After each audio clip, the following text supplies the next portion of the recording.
Bem, meus amigos, estamos começando mais um podcast, né? Visão Agro, tal, que aqui através do nosso canal. E hoje nós vamos, como disse, nós estamos fazendo uma programação. Durante este mês, nós vamos falar sobre energia verde, energia renovável. E hoje o nosso convidado nada mais é do que o presidente da Cogen, Newton Duarte. Tudo bem, Newton? Tudo bacana, Alex. Uma alegria, uma satisfação poder participar com vocês nessa conversa. Olha, Alex, eu tenho o privilégio de poder participar de uma indústria muito bonita, que é a indústria da cogeração de energia. A cogeração nada mais é do que a geração elétrica, como muitas usinas do Brasil, associada a uma outra utilidade, ou calor, ou frio, ou ambos, ou gases. Então, é uma geração com muita eficiência, que traz grandes vantagens para o consumidor, para aquele que desenvolve esse projeto, e também traz grandes vantagens para o próprio setor elétrico. Então, é uma enorme alegria poder participar de uma indústria tão eficiente, tão positiva, tão importante para o país, não só no país, como no mundo todo. Então, é muito bacana a gente poder acompanhar o desenvolvimento dessa indústria. E complementando, né, o Newton, ele é engenheiro, a formação dele é engenheiro elétrico, eletricista, formado pela Escola Politécnica da USP. Newton José Leme Duarte trabalha há mais de 40 anos no setor elétrico, tendo exercido cargo de direção no âmbito de geração e transmissão, distribuição e indústria, nas empresas Siemens e na General Elétrica. Então, você vê que o currículo dele não é fraco, não. O homem que conhece tudo mesmo sobre energia elétrica. E, por essa razão, nós, tão importante, falamos sobre geração de energia sustentável também, chamada de energia verde, né? Para que vocês possam entender que a cada ano a demanda de energia elétrica tem aumentado em todo o mundo, impulsionado tanto pelo crescimento populacional como por nossa crescente dependência desse recurso. E, de acordo com os dados do Ministério de Minas e Energia, somente no Brasil esse crescimento será de mais de 27%. Foi mais de 27% entre 2019 até 2029. Depois o doutor Nilton poderá me corrigir. Ou seja, é preciso aumentar os investimentos na energia limpa, pois somente assim conseguiríamos atender essa demanda sem agredir mais o nosso meio ambiente. Só uns números para que vocês possam entender que o mundo hoje, 95% ainda usa energia fóssil. O Brasil já conseguiu reduzir a sua dependência em 45%. Nós estamos usando de energia limpa e renovável. Então, doutor Nilton, explica para nós qual é uma fonte de energia renovável? Como que funciona isso? O que é uma fonte de energia renovável para que as pessoas que estão nos acompanhando possam entender melhor? Alex, você tocou um tema muito, muito importante, muito rico para o Brasil. O Brasil é extremamente pródigo em termos de fontes renováveis. Graças a Deus, nós temos acesso à água, aos ventos, ao sol e também a campos de agricultura espetaculares, como aqueles que produzem, por exemplo, a cana-de-açúcar, provendo o país de grandes quantidades de biomassa. E com essa biomassa produzimos energia. Então, eu queria dar primeiro um quadro. Você comentou do mundo, né? Nós estávamos falando há pouco. O mundo, os países da OCDE, os principais países, as economias mais importantes do mundo, elas fazem uso, no aspecto energético, somente de 14% de fontes renováveis, enquanto o Brasil, de 45% de fontes renováveis. Quando eu digo energia, eu digo combustíveis, eu digo aquecimento para as indústrias, vapor, eu digo energia elétrica, tudo. Quando eu vou só para o mundo da energia elétrica, aí o Brasil é mais contundentemente renovável. O Brasil, como pouquíssimos países do mundo, a exemplo do Canadá e da Noruega, nós temos mais de 80% de energias renováveis e a média desses mesmos países da OCDE, média do mundo, está em torno de 26%. Ou seja, o Brasil tem uma posição tamanha vantagem com energias renováveis, quer dizer, nós estamos no aspecto de emissão de gás de efeito estufa e o bom uso de energias renováveis, a gente está ensinando o mundo a como se desenvolver. E por que isso? Primeiro, porque nós soubemos, a partir do final do século XIX, com as primeiras usinas hidrelétricas, as pequenas centrais hidrelétricas da época, começando em Juiz de Fora, em 1895, nós fomos ampliando o nosso parque hidrelétrico até chegarmos às grandes usinas de Belo Monte, do Madeira, Itaipu, Xingó, Tucuruí e tantas outras grandes usinas hidrelétricas que hoje elas alimentam com uma base instalada de mais ou menos 2/3, 64% da base elétrica, da capacidade elétrica instalada brasileira, elas provêm em torno, às vezes, de 70%, 75% da energia elétrica agora sendo consumida. Nesse aspecto, ela é extremamente rica. E outras fontes, como as biomassas, como as fontes eólicas dos ventos, as fontes solares, fotovoltaicas, dos painéis solares, e outras fontes também renováveis, como as biomassas do bagaço da cana-de-açúcar, da casca do arroz, da cama de frango, cama de suíno, são todas biomassas que provêm em torno de 11% da nossa base instalada, né, com a cogeração toda. Então, o Brasil ele tem esses 83% de base renovável e somente 17% dependendo do quê? Dependendo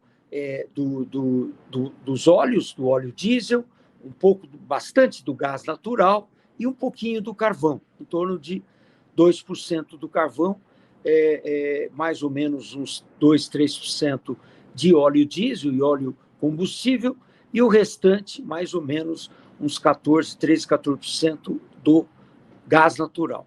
Então, nós temos uma perspectiva fabulosa de manter essa renovabilidade nos próximos anos, e você falou desse crescimento de 27% nos próximos 10 anos, que é mais ou menos o que a EP nos alenta aí com perspectiva de crescimento da demanda de energia elétrica nos próximos 10 anos, e nós deveremos manter essa renovabilidade acima de 80% também daqui a 10 anos, que é o propósito com um crescimento muito forte daquilo que chamamos de novas renováveis, que são as eólicas, que hoje detêm mais ou menos 11% da nossa base instalada elétrica, e também a solar fotovoltaica, também ganhando uma importância hoje, com algo como mais ou menos 4,5%, mas vai ganhar um impulso ainda maior nos próximos anos.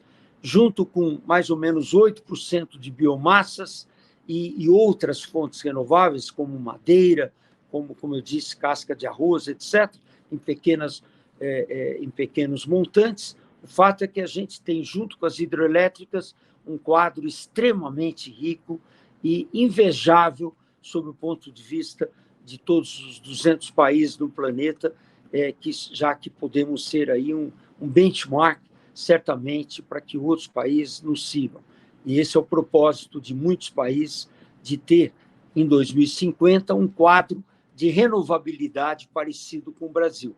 Nós já estamos lá. O que nós temos que cuidar é manter essa renovabilidade. Então, esse é um quadro inicial muito, muito positivo do Brasil e com uma perspectiva de crescimento fabulosa, já que continuamos a ter ainda um potencial hidrelétrico importante a ser explorado, principalmente de pequenas centrais hidrelétricas e usinas médias, ainda por ser construídas no futuro. Temos uma capacidade de desenvolver biomassas também para dobrar a capacidade instalada hoje, em torno de 12 mil megawatts, dobrá-la nos próximos 10, 20 anos. O mesmo acontecendo com o mundo de eólicas, que hoje congrega algo como 21 mil megawatts, e a perspectiva daqui a 10 anos é encostar em 40 mil megawatts. Solar também mais do que dobrando, provavelmente triplicando a capacidade de solar instalada, que hoje está em torno um pouquinho mais que 10 mil megawatts, ou seja, os 184 mil megawatts que o Brasil tem hoje instalado, ele deve caminhar para um patamar de 240 mil megawatts ao final dessa década e mantendo essa renovabilidade acima dos 80%. Então, esse é um quadro invejável e temos que não só nos orgulhar disso, mas aproveitar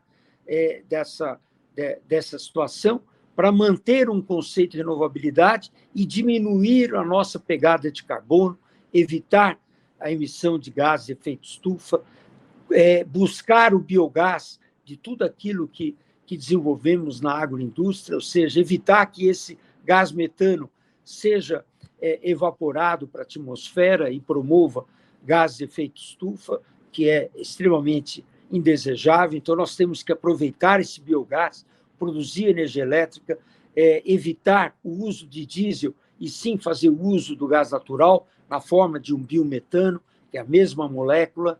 Enfim, a gente tem perspectivas muito ricas do desenvolvimento energético do país e elétrico do país em bases cada vez mais renováveis. Eu fico muito feliz de ouvir isso, né? Porque, na verdade, a gente ainda tem mais outras fontes, né, que o senhor ainda não comentou. Por exemplo, eu estou vendo aqui que nós temos uma energia oceânica, conseguir tirar energia do mar, e também tem uma outra energia geotérmica. O senhor poderia falar um pouquinho dessas duas, que com certeza lá no futuro vai tomar conta também do mercado? É super interessante essa energia, essa geração das ondas, né? Geração do movimento das marés e de ondas. Existem já projetos, inclusive projetos piloto, em Fortaleza, onde existe um trabalho desenvolvido pela ANEEL, a nossa agência reguladora, juntamente com distribuidoras de energia elétrica, que estão acompanhando o projeto de desenvolvimento. São grandes balsas que ficam se movendo com o movimento das ondas, e existe um eixo hidráulico ligado a esses braços, e esse eixo hidráulico fica bombeando água e aí movendo uma turbina e produzindo energia elétrica. Você citou energias geotérmicas. O Brasil ele tem, graças a Deus, nós não temos uma fenda aqui que possa promover, uma fenda geológica que possa nos dar acesso a grandes energias geotérmicas. No entanto, existem tecnologias que estão indo perfurando grandes poços extremamente profundos, indo buscar água quente lá embaixo, ou uma temperatura muito alta, bombeando água e obtendo vapor aí a 600, 800 graus, e com isso obtendo energia, ainda em projetos piloto, projetos ainda acadêmicos, mas eu já pude detectar movimentos nesse sentido de indústrias que estão tentando desenvolver essa tecnologia para, no futuro, torná-la comercial. Eu vejo que ela deve vir depois do mundo da maremotriz. Eu acho que esses projetos onde você tem grandes diferenças de maré, da altura das marés, você vai poder desenvolver essas tecnologias.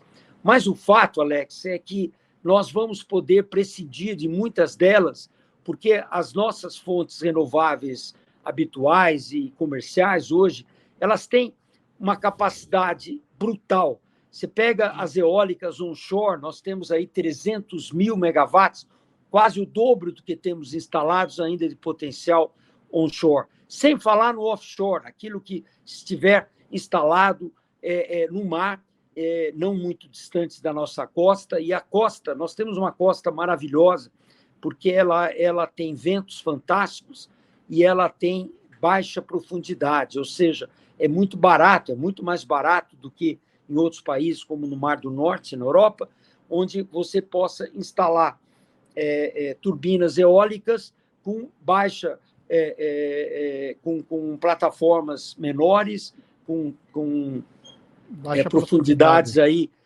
de até 15 metros, coisa que o vale, distantes 15, 20 quilômetros da costa, e, com isso, você tem condições de desenvolver projetos eólicos offshore extremamente eficazes, extremamente com altíssima capacidade, fator de capacidade, que é o tempo durante o dia que ele está funcionando, e, com isso, acessar uma energia, 1 kWh extremamente barato, que o mundo está olhando o Brasil como uma das fontes principais para prover de energia ao mundo, na forma de produzir, via eletrólise, produzir o hidrogênio, e esse hidrogênio produzido, por exemplo, com eólicas offshore no Brasil, no Nordeste brasileiro, e também com sistemas fotovoltaicos no Nordeste brasileiro, onde nós temos abundância de sol, com essa energia barata, simples, acessível, nós vamos, então, produzir hidrogênio, exportar hidrogênio para os países no hemisfério norte que queiram prescindir do gás natural.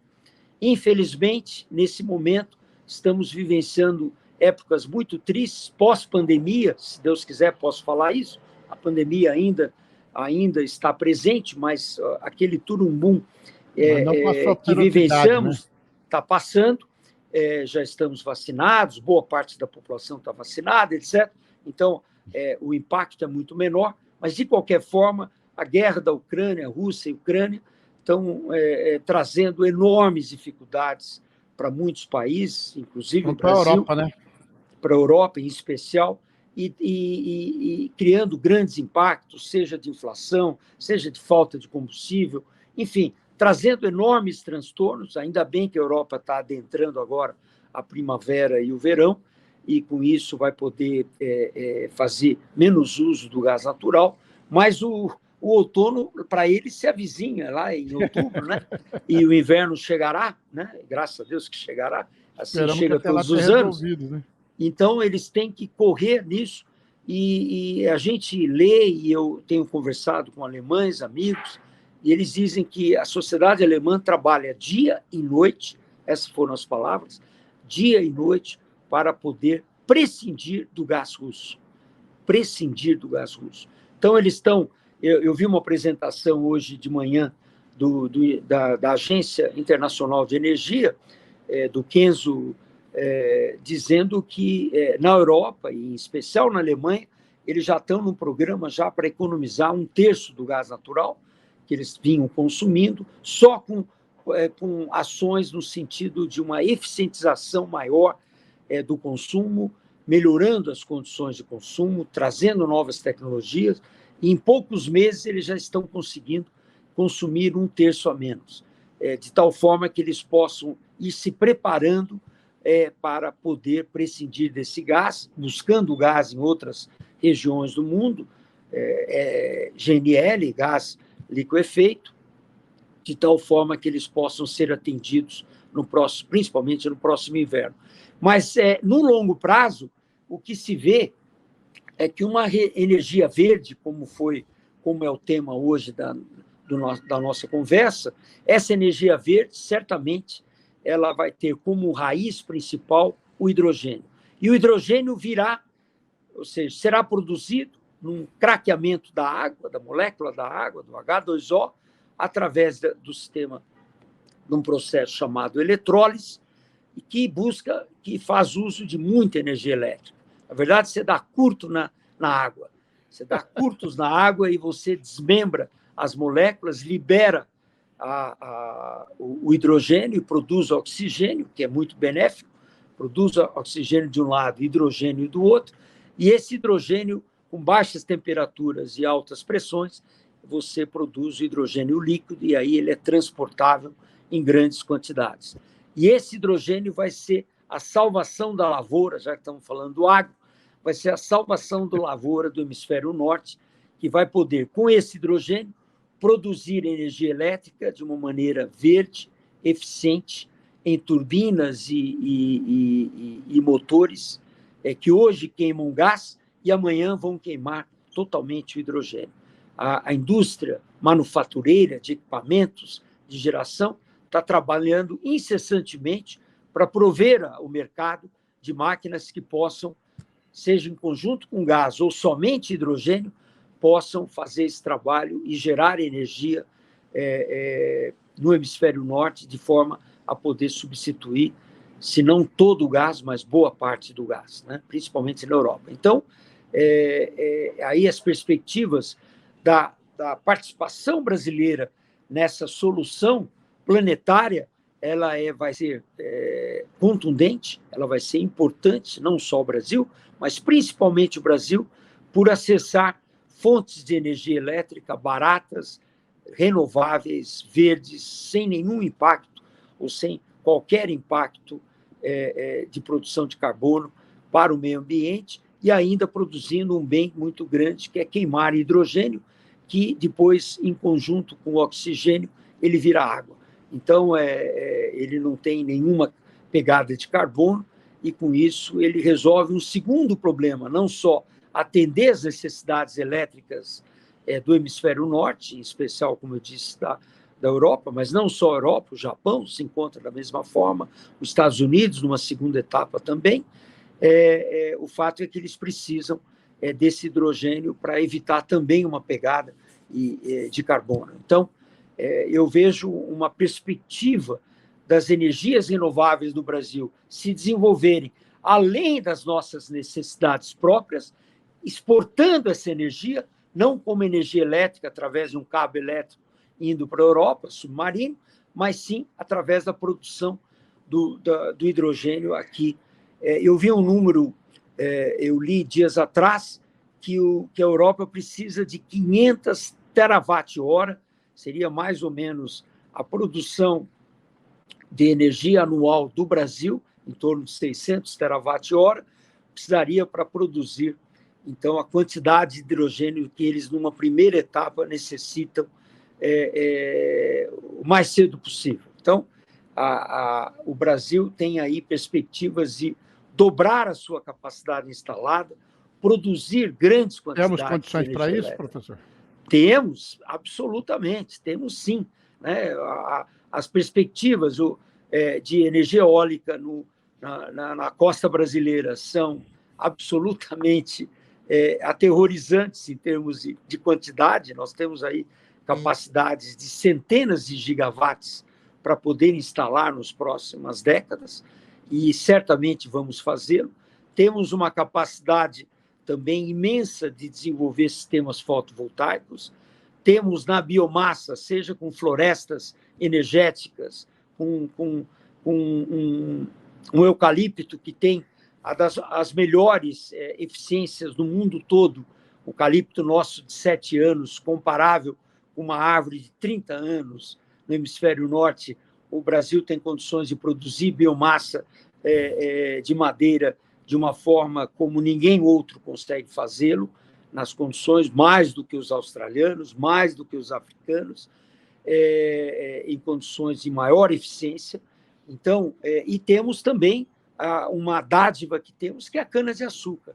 A cana-de-açúcar provê, numa perspectiva do desenvolvimento do biocombustível no mundo todo, que é o etanol, seja anidro, seja hidratado, ele deve se tornar a maneira de locomoção futura. O carro elétrico deve ser um meio de locomoção mais para as grandes metrópoles, e as grandes distâncias deverão se desenvolver com carros híbridos e carros a célula combustível, que nada mais é do que fazer o uso do etanol distribuído e presente e disponível em todo o território brasileiro, e esse etanol é craqueado dentro do carro, produz hidrogênio dentro do carro, e já se gasta o hidrogênio produzindo energia elétrica dentro do mesmo carro, concomitantemente, então, fazendo desse carro um carro híbrido, quer dizer, você abastece ele com etanol e ele é um carro que se locomove de forma elétrica.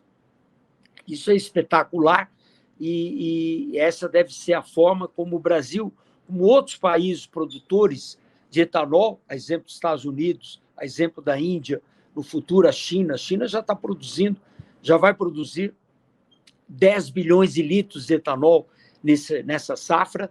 O Brasil produz algo como 35, 36 bilhões de litros de etanol anualmente. A China também virá, e como outros países, Indonésia, Malásia, Vietnã e outros países também deverão desenvolver a sua indústria do etanol.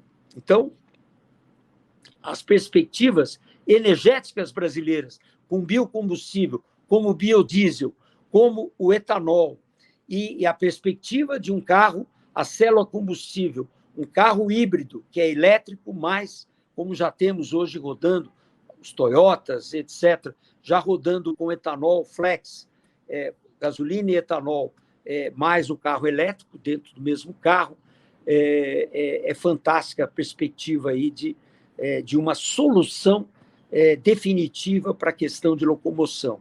E no setor elétrico, nós devemos manter uma perspectiva aí de renovabilidade sempre acima de 80% nas próximas décadas, fazendo uso das novas renováveis e também das biomassas, até ajudando as novas renováveis, juntamente com o biogás, de tal forma que a gente dê o necessário backup, a variabilidade, a intermitência dessas fontes, seja o sol, porque termina a geração ao final do dia, seja porque há instantes que você não tem vento ao longo do dia e outros instantes você tem bastante vento. Então, essa intermitência, essa variabilidade, outro, né? Você tem que ter backup para suprir essas fontes, que são importantíssimas, no entanto, elas não podem conviver somente com a sua geração. Existe uma terceira maneira, que é você armazenar energia, ela é mais cara, ela tem um impacto importante no meio ambiente, porque a produção de baterias, você tem uma mineração de terras raras e minerais, de uma maneira geral, contundente, para produzir-se, então, essas baterias. Existe também a questão de você armazenar energia de forma gravitacional, você pode armazenar energia com água, ou seja, você bombeia a água de madrugada, na hora que as eólicas estão, por exemplo, produzindo grandes quantidades de energia, você bombeia para um lago acima da serra e durante as horas de pico, seja de manhã, seja ao final da tarde, você gera energia do lago de cima da serra para a água de baixo, para o lago de baixo. Então, você fica jogando essas que chamamos de energia, de usinas reversíveis, que são em grande monta, estão instaladas na Europa e nos Estados Unidos e no Japão, e temos muito poucas aqui. Nós temos a Henry Borden, que nem faz a renovabilidade, ela simplesmente gera da represa Billings até Cubatão, lá, gerando energia. Existem uma série de estudos para se implantar usinas reversíveis no país, ao longo da nossa Serra do Mar, aqui no Centro-Sul, no Sudeste e no Sul, de tal forma que a gente possa aproveitar também os desníveis aí de energia potencial, fazendo bom uso do nosso relevo na costa. E perspectivas não faltam aí com relação a outras biomassas, como eu disse, e a biometanização de resíduos. O Brasil é um dos países que mais produz lixo orgânico no planeta. Verdade. Esse lixo orgânico é rico em biogás. Né? Uns anos atrás era desperdiçado. Né? Não, ele continua, em boa parte, Alex, infelizmente, sendo desperdiçado nos grandes aterros sanitários, etc. Mas já estão aparecendo uma quantidade importante de projetos sendo instalados e já operando nesse momento, e aí eu dou mão à palmatória à sua frase anteriormente desperdiçados, hoje, em muitos casos, já sendo aproveitados, produzindo biogás, e esse biogás produzindo eletricidade, atendendo cargas vizinhas, cargas próximas a esses aterros sanitários, que, em geral, estão próximos de cidades grandes. Eu, ultimamente, 2 meses atrás, eu fui visitar na cidade de Iperó, aqui pertinho de Sorocaba, um aterro sanitário, cujo associado nosso da Cogem, a Veolia, instalou lá 4 megawatts de energia elétrica, de geração de energia elétrica, com biogás sendo produzido naquele aterro.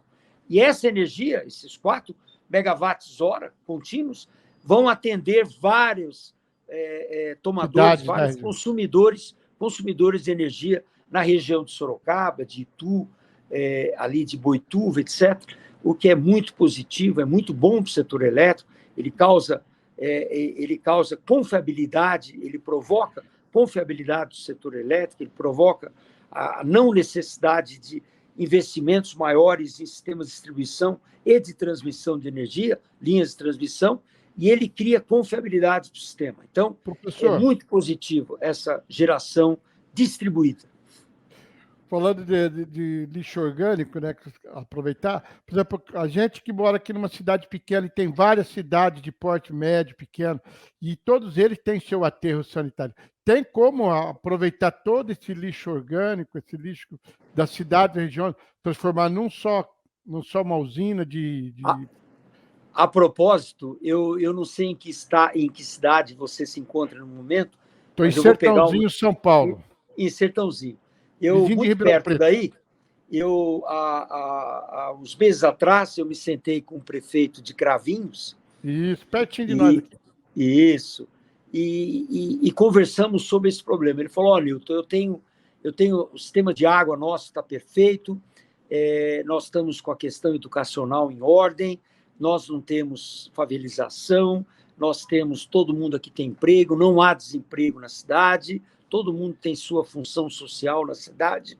O nosso problema é o lixo. E eu falei, por que nós não nos juntamos, Cravinhos, São Simão, Santo Antônio, Sertãozinho, Ribeirão Preto, juntamos esse lixo todo, aí vamos ter quantidade suficiente para desenvolver uma usina para produzir, separar o lixo reciclável, o lixo inorgânico, e o lixo orgânico, desenvolver a biometanização desse lixo. Aquilo que não for biometanizável, você pode fazer uma compostagem para produzir fertilizante, e aquilo que não tiver jeito, você faz uma queima, e essa queima você também produz energia elétrica, né? Então, ações desse tipo são extremamente importantes, e como essa região, esse círculo de cidades em torno de Ribeirão Preto, nós temos, eu diria, centenas de bons exemplos no Brasil, centenas de bons exemplos, e que nós vamos poder instalar sistemas dessa ordem.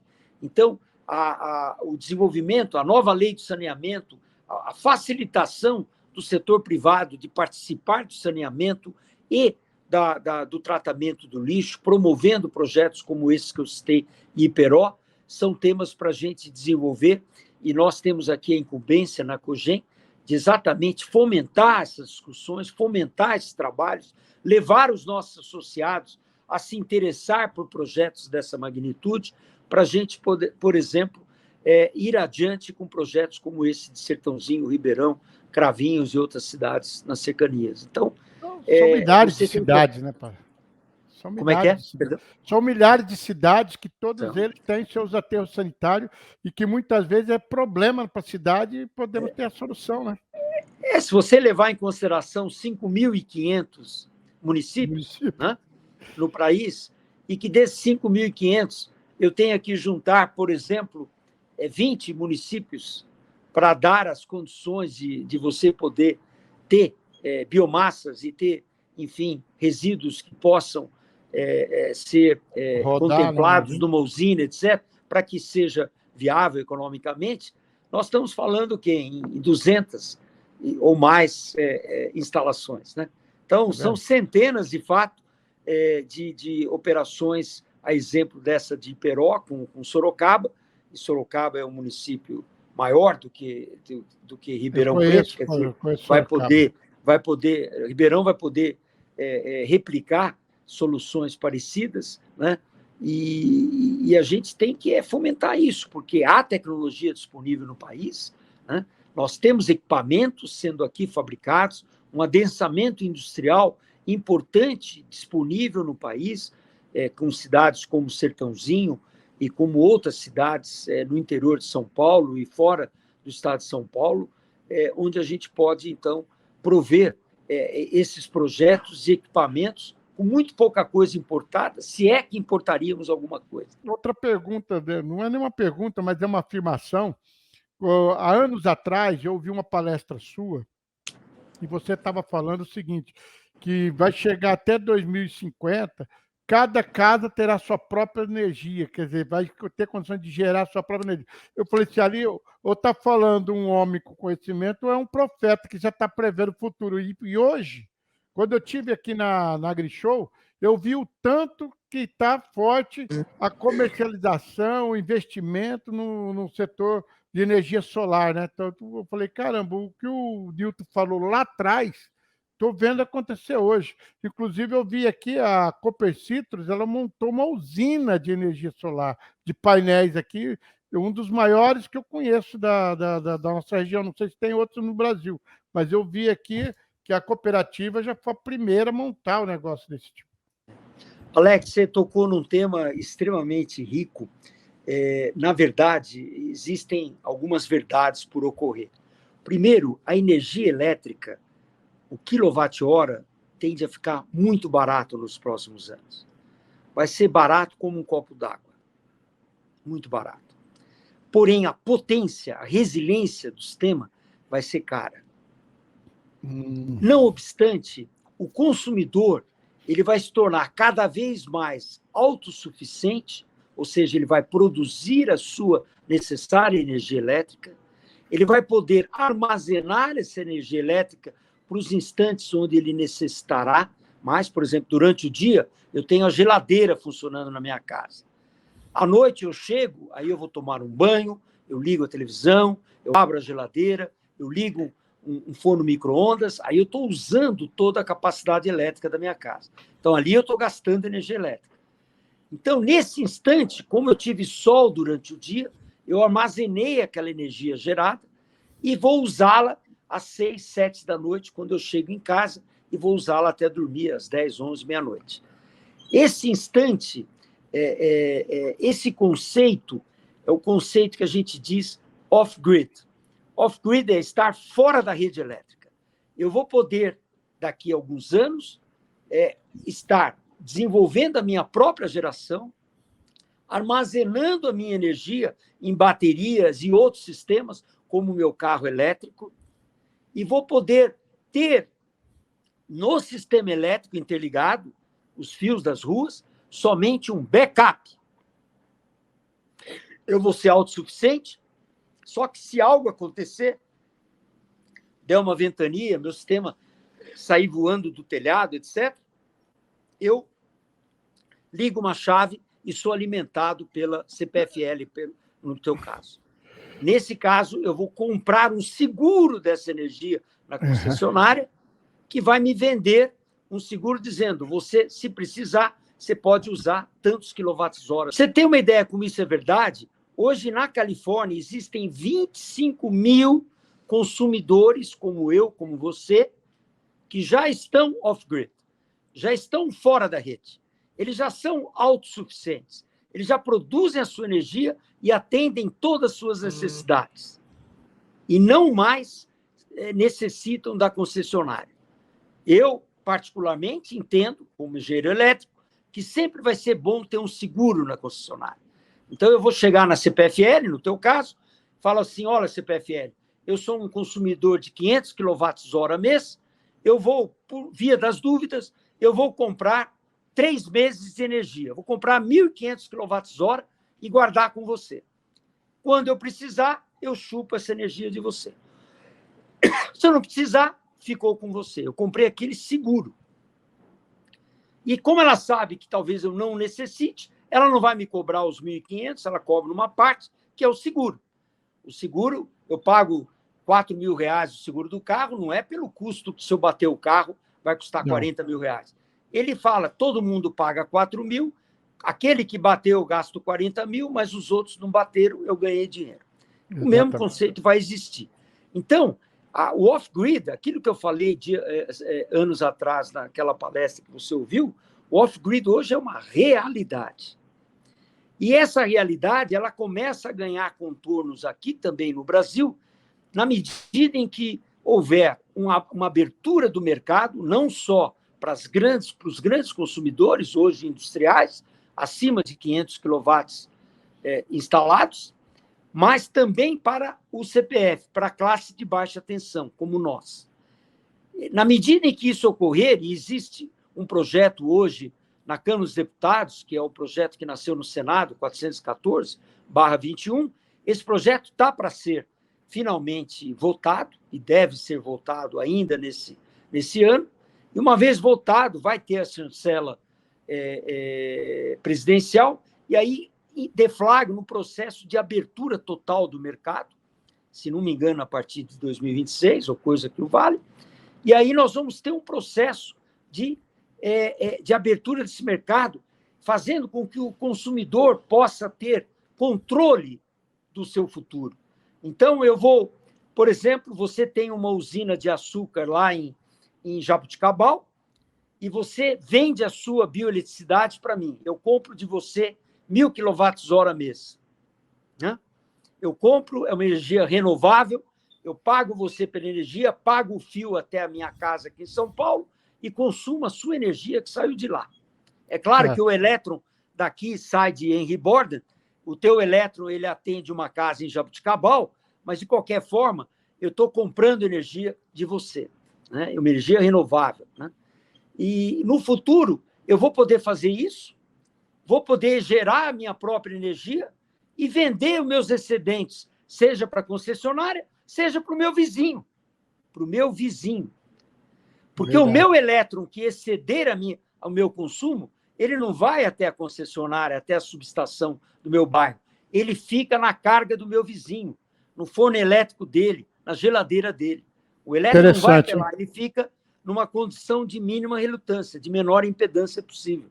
É assim que anda o circuito elétrico. Então, ele vai num lugar de menor impedância. Então, ele fica por ali mesmo. O que eu vou fazer é, inclusive com ferramentas matemáticas, como blockchain, eu vou poder, sem o uso da concessionária, eu vou poder transacionar essa energia, ou avisando a concessionária, que eu vendi para o meu vizinho X kWh naquele mês. Então, ela vai abater aqueles quilowatts-hora, ela vai debitar de mim e vai creditar a ele X kWh. E eu vou ter que pagar um TED para ela. Tem que pagar esse equacionamento. Acaba gerando negócio, né? Vai gerar negócio para todos. Então, o meu investimento em placas fotovoltaicas na minha casa, no meu sítio, na minha indústria, na minha empresa, eu vou poder transacionar essa energia e mais e mais, com o avanço das tecnologias, principalmente de armazenagem, eu vou poder me tornar autossuficiente de geração e poder guardar essa energia para os instantes de necessidade. Então, as perspectivas para o setor elétrico, provavelmente daqui a 20 anos, elas serão totalmente diferentes do que éramos conversando há 20 anos atrás, quando a gente falava ao telefone, numa conversa como hoje, e não conversando no telefone hoje, se vendo a cores em detalhes, como estamos nos vendo hoje.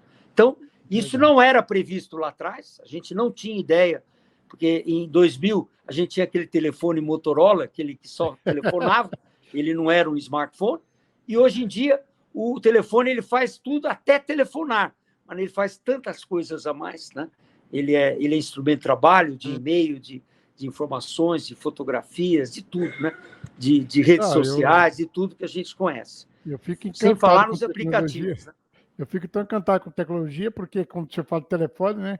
Eu sou do tempo que você tinha que ir na telefônica pedir um número para falar com a pessoa no outro dia. Você ia lá e falava, eu quero uma ligação para São Paulo, que eu quero falar com fulano, tal. No outro dia. Aí eu tinha que voltar no outro dia para poder falar. E hoje você fala, a coisa aconteceu, você já está sabendo tudo na hora. Então, você vê. Era muito comum quando éramos crianças, eu tenho 67 anos, quando eu era garoto, morava em Marília, papai pedia para falar com meus avós, ele pedia ligação cedinho, 8 da manhã, e falava 8 da noite. Exato, era assim mesmo. Era bem assim. Então, isso é real. Você fala isso para essa geração jovem, eles não acreditam nisso. E hoje de manhã nós falamos com o Japão, ao vivo, como eu estou falando com você aqui, através do Teams, do Zoom. Falando de energia renovável, naquela época também, você falou assim, como o Brasil é grande, tem muitos lugares do Brasil que não chegava energia elétrica. E através do solar, da energia solar, ia atender todas os locais que realmente a energia chegava. Hoje a gente vê aí, por exemplo, na Amazônia, aquelas cidades ribeirinhas que não tinha como chegar energia. Eu lembro que tinha uma firma aqui que produzia gerador, turbina, estão tentando fazer uma mini usininha para poder atender essa cidade, esse vilarejo. Hoje, praticamente está com o problema de todo mundo solucionado. Todo mundo tem energia em casa, sem ser bateria mesmo, através da energia solar. Porque antigamente usava-se bateria de automóvel para poder gerar energia, para ligar uma televisão, uma geladeira. Exato. Hoje em dia, o acesso a placas fotovoltaicas com alta eficiência, hoje uma placa, hoje 1 metro por 2 metros, gera mais ou menos 500 watts-hora, né? É espetacular. Então, você põe aí numa comunidade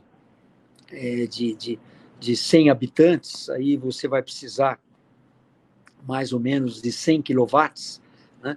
Então, você põe 200 placas, você vai atender essa comunidade com fartura, né?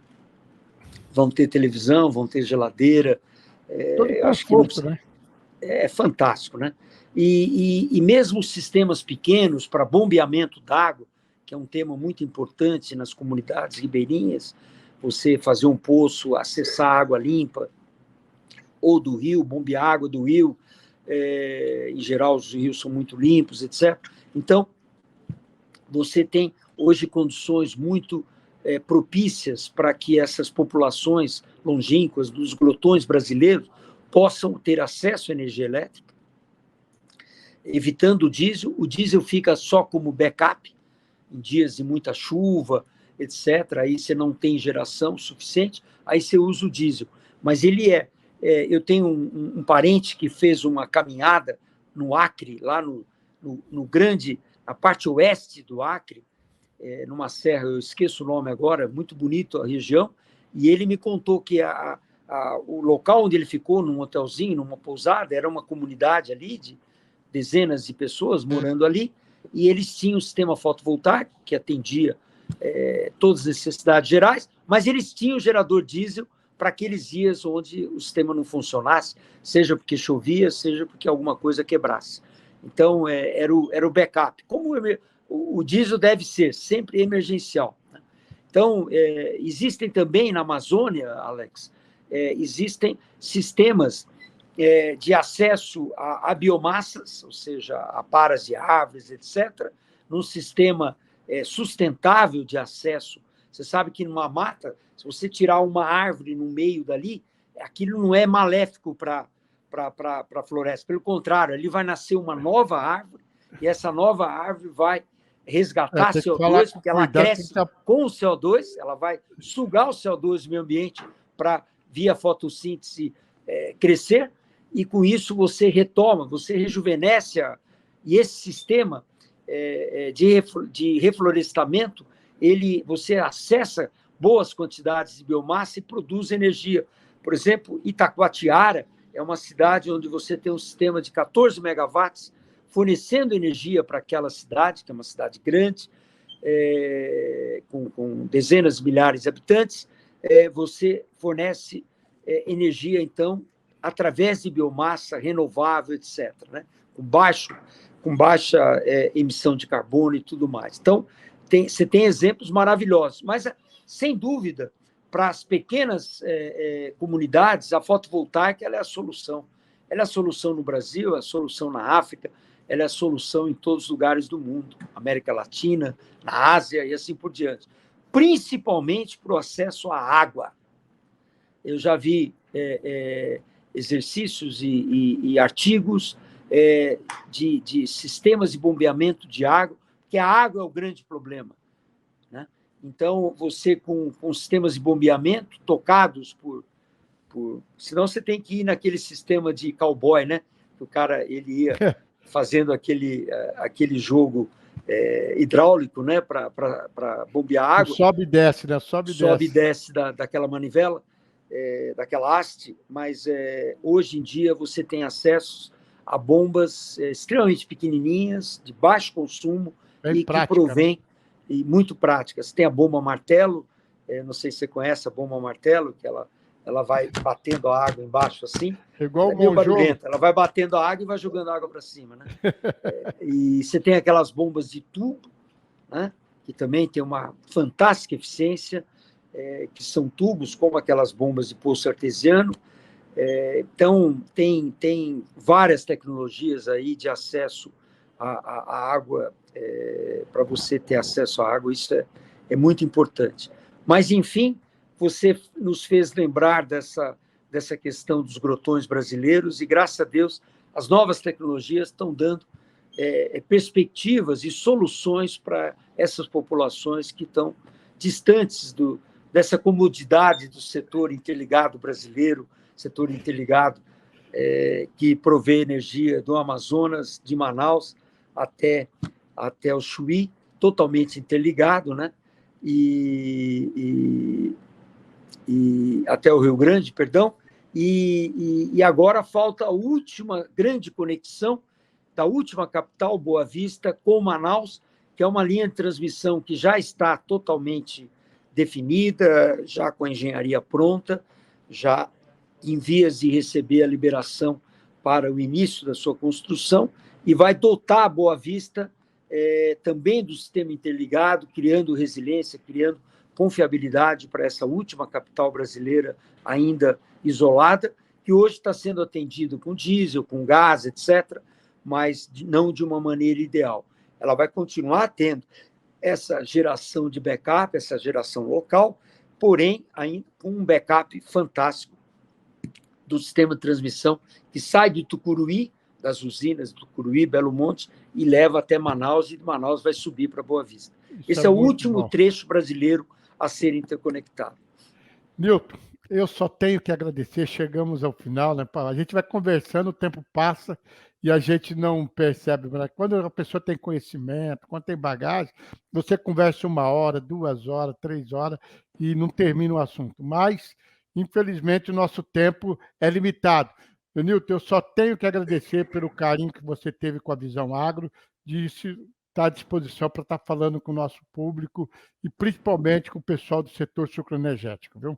Muito obrigado, Nilton, por você ter atendido o nosso pedido. Olha, Alex, muito obrigado. Nós da Cogen temos que agradecer a oportunidade de poder conversar com seus ouvintes, conversar com vocês e dizer que foi uma grande satisfação e para nós um privilégio poder trocar ideias. E obrigado aí pelas colocações e pelas excelentes perguntas que propiciaram que eu tocasse em alguns temas tão importantes para o nosso Brasil e para o mundo todo. Muito obrigado. Tenha uma ótima tarde. Para você também. Até a próxima semana com outro convidado no Visão Agro Talk. Tchau, tchau. Um abraço. Tchau. Obrigado.